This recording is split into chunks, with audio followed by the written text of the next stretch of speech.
Welcome back to another episode of Ray Marie TV featuring your certified lover girl.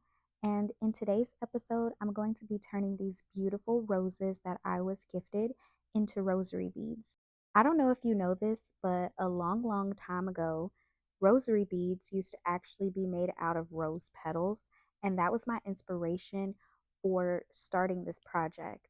It's a longer process, but the steps are pretty simple. You want to peel your flowers all the way to the bulb, which was actually super satisfying to see. It was the most adorable thing I've ever seen.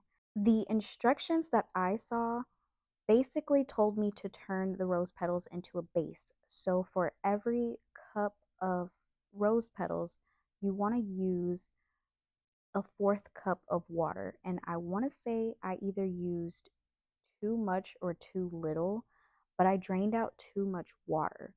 So they were almost crumbly.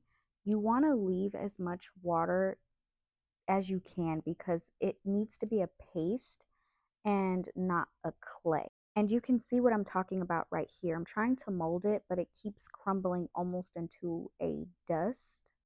But the color on these are so amazing. I was just like, you know what? I'm going to push through and figure it out. So along the way, I started to use the rose water that I drained out of the roses to form little circular balls.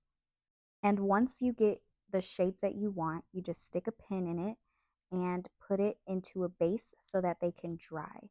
And I believe mine dried for about 2 to 3 days before I started to make jewelry just to make sure that they were solidified. And this is how they came out. I am so in love. They're so romantic. And I can actually see these being an heirloom or a keepsake. And yeah, see y'all next time. I wanna swim with my face, I'm like, okay, I'll let her get what she wants. I'll buy her East Laurent, ain't in the whip. When I go cause